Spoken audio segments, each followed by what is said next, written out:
officer di PT Astra Motor, dulu sebagai manajer marketing. Sekarang pertanyaannya, apa hubungannya Fakultas Usuluddin dengan tafsir hadis dengan motor, Bapak Ibu, dengan teknologi motor? Jawabannya, hubungannya baik-baik saja. Kenapa seperti ini, Bapak Ibu? Karena dia punya soft skill.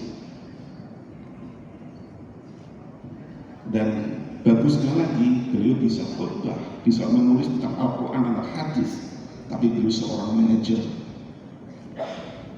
Karena apa, Bapak Ibu? Karena dia punya soft skill, dia bisa menulis, dia punya kemampuan marketing, komunikasi, berbahasa Inggris yang bagus.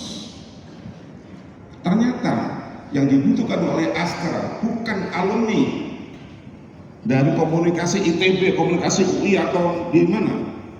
Ternyata dia butuh alumni Fakultas Usuluddin jurusan tafsir hadis. Kalau ditanya hubungannya apa? Hubungannya baik-baik saja. Oke, next. Bapak Ibu sekalian, soft skill, ya, menurut World Economic Forum, seperti komunikasi, kepemimpinan, dan keterampilan interpersonal semakin penting dalam berbagai pekerjaan untuk percepatan, adaptasi, dan kolaborasi efektif dalam tim yang tidak selalu seiring dengan latar belakang akademis. Jadi kecenderungan saat ini, Bapak Ibu, di dunia kerja dibutuhkan soft skill dan tidak selalu berhubungan dengan unsur-unsur akademis.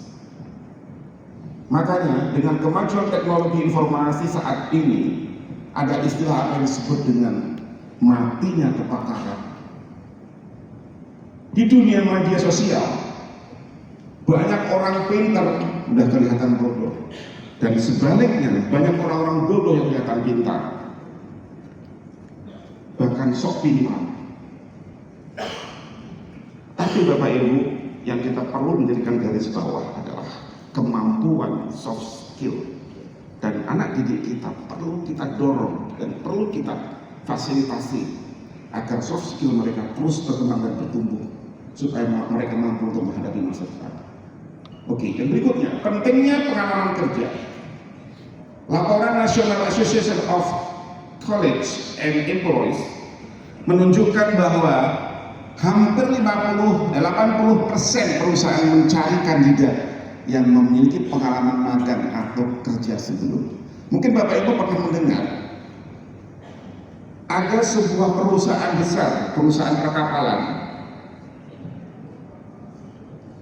yang membuka lapangan kerja untuk menerima pekerjaan baru, pekerja baru, SDM baru. Dan ternyata Bapak Ibu sekalian, banyak alumni universitas terbaik di Indonesia, ada alumni UI, alumni ITB, alumni ITS dan seterusnya. Ternyata yang diterima adalah alumni SMK. Kenapa? Karena dia pernah kursus perbengkelan perkapalan di Jerman. Diprotes oleh orang-orang alumni UI. Kenapa mereka yang diterima? Ya, memang itu yang dibutuhkan oleh dunia kerja. Dan pasti perusahaan akan membutuhkan orang alumni seperti alumni SMK yang pernah kursus perkapalan di sana daripada dia bicara soal teori yang nggak pernah punya pengalaman atau portofolio bekerja di suatu tempat. Nah, ini Bapak Ibu sekalian penting untuk dijadikan sebagai pembicaraan dan rumusan dalam Rakernas pada kesempatan kali ini untuk meningkatkan kinerja dan keterampilan. Oke, next. Perubahan proses rekrutmen, Bapak Ibu. Pergeseran fokus dalam wawancara pada saat penerimaan di dunia kerja. Yang pertama adalah banyak perusahaan kini mengadopsi wawancara berbasis kompetensi yang fokus pada bagaimana kandidat menangani situasi tertentu daripada hanya mengevaluasi pengetahuan akademis. Jadi kemampuan bagaimana mereka menemukan solusi, kemampuan bagaimana mereka bisa beradaptasi dengan situasi-situasi sulit, itulah kandidat yang dicari oleh alumni fresh graduate dengan akademis yang tinggi, maka tidak heran orang-orang yang dulunya punya kemampuan akademis yang hebat, tapi pada saat di dunia kerja dia biasa-biasa saja. Tapi banyak juga dulu waktu pas saat kuliah dia suka bolos, dia suka santai, nggak pernah belajar, tapi justru dia menjadi seorang pemimpin perusahaan, bahkan punya berbagai kepemimpinan di perusahaan-perusahaan besar. Karena itu dilihat adalah soft skill. Yang kedua, tes keterampilan dan studi kasus. Beberapa perusahaan menggunakan tes keterampilan praktis atau studi kasus dalam proses seleksi untuk mengukur kemampuan kandidat dalam menghadapi masalahnya. Jadi problem solving. Maka Bapak Ibu punya kesempatan yang baik kepada anak-anak didik kita arahkan kemana untuk menghadapi berbagai tantangan belakangan ini ada. Dan ini bukan hanya di Indonesia, di dunia, bukan hanya di Indonesia, di dunia. Oke, next. Kisah sukses, pengalaman profesional lagi. Banyak profesional di lapangan seringkali berbagi pengalaman bahwa meskipun mereka memiliki gelar yang relevan, keterampilan praktis dan pengalaman magang mereka adalah fokus kunci yang membedakan mereka dalam pencarian pekerjaan. Kisah sukses alumni, banyak alumni perguruan tinggi yang berhasil dalam karir mereka berkat pengalaman magang dan pengembangan soft skill mereka. Bahkan jika bidang studi mereka tidak langsung terkait dengan pekerjaan mereka saat ini. Dan contohnya tadi, alumni Fakultas Hukum kerjanya bikin videographer. Alumni dari IPB bagian farmasi kerjanya apa? Untuk bikin analisis data. Artinya nggak ada hubungannya apa yang dipelajari dengan apa yang dikerjakan. Nanti mau kirim di grup. Dan ini adalah fenomena yang saat ini kita hadapi. Oke, next. Bapak Ibu sekalian, ini rekomendasi saya dan Bapak Ibu nanti bisa jadikan sebagai bahan pertimbangan dan diskusi rumusan-rumusan ke depan. Ya. Yang pertama Bapak Ibu adalah sediakan kurikulum keterampilan terpadu yang terstandar secara nasional yang mengintegrasikan pendidikan agama dengan keterampilan praktis yang relevan seperti teknologi, kewirausahaan, vokasional, dan bahasa asing. Tapi ada standarnya Bapak Ibu. Yang kedua, perbanyaklah program pelatihan dan magang dengan menyediakan program pelatihan keterampilan yang melibatkan para ahli dari industri terkait. Yang ketiga, Bapak Ibu sekalian,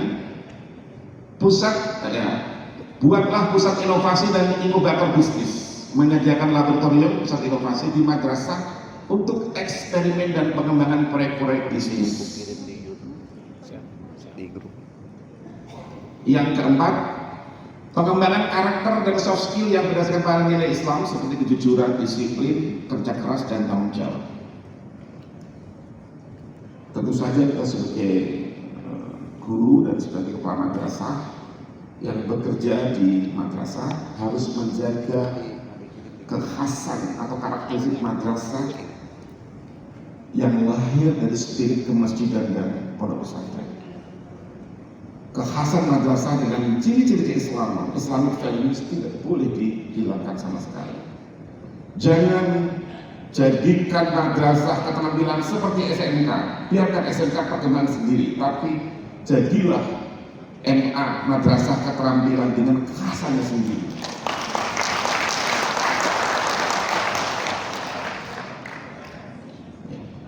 Karena itu adalah keunggulan kita dibandingkan dengan sekolah-sekolah yang lain. Saya beberapa kali sampaikan kepada teman-teman para guru, para kepala madrasah seluruh Indonesia, saya sampaikan, jangan jadikan madrasah seperti sekolah. Biarkan sekolah dengan kekhasan mereka sendiri, tapi jagalah madrasah dengan kekhasannya sendiri, yaitu menjaga khasanah Islamic values, nilai-nilai keislaman, mengajarkan tentang kejujuran, mengajarkan tentang disiplin, amanah, kerja keras, tanggung jawab, dan seterusnya. Dan yang kelima, Bapak Ibu sekalian, ini sangat penting saya ingin sampaikan, perbanyak kolaborasi untuk mengembangkan kemitraan dengan masyarakat sekitar, seperti pengembangan usaha bersama, pemberdayaan masyarakat, dan proyek-proyek sosial. Ini rekomendasi saya sampaikan dalam kesempatan Rakernas pada kesempatan kali ini, Pak Ketua, Pak Sekretaris, agar nanti bisa dibincang, dirembuk bagaimana ini bisa diimplementasikan. Lalu memulai dari mana Bapak Ibu sekalian? Sering disampaikan, Pak, kami nggak punya anggaran Pak, bagaimana caranya Pak? Dari awal saya sampaikan, coba berpikir out of the box. Jangan selalu berpikir bahwa semuanya dari uang. Para pengusaha-pengusaha sukses menurut cerita mereka, mereka dari awal dan mereka nggak punya uang, tapi mereka sekarang menjadi pengusaha-pengusaha besar, bahkan menjadi pengusaha kaliber di Indonesia. Maka apa yang Bapak punya, apa yang Bapak Ibu miliki, mulailah kita berpikir untuk memanfaatkan kesempatan yang ada untuk terus berkembang, untuk memajukan madrasah plus keterampilan ini. Saya kira itu Bapak Ibu sekalian, nggak perlu ada tanya jawab, karena mohon izin karena saya harus kembali ke Jakarta. Mudah-mudahan apa yang saya sampaikan ini kita bisa lakukan sama-sama dan memberi manfaat yang sebesar-besarnya buat madrasah dan masyarakat. Mas Usan bisa kita sambil nyanyi nggak? Kita nyanyi nggak apa-apa Bapak Ibu ya? Oke. Nah, ini spirit untuk maju. Viktor Frankl, kalau Bapak Ibu searching, memiliki teori disebut dengan logoterapi. Dulu dia adalah korban Holocaust, korban keganasan Nazi. Oke Bapak Ibu, kita akan menyanyi sebuah lagu judulnya Jangan Menyerah. Oke, mulai.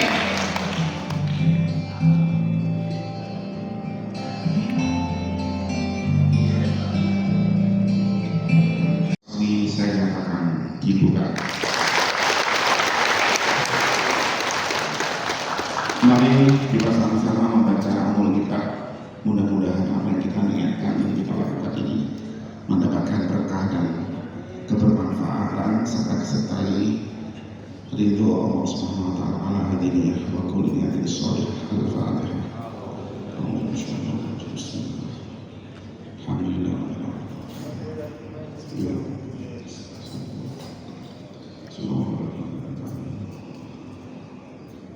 Demikian yang dapat kami sampaikan. Makan durian bersama kekasih cukup sekian, terima kasih.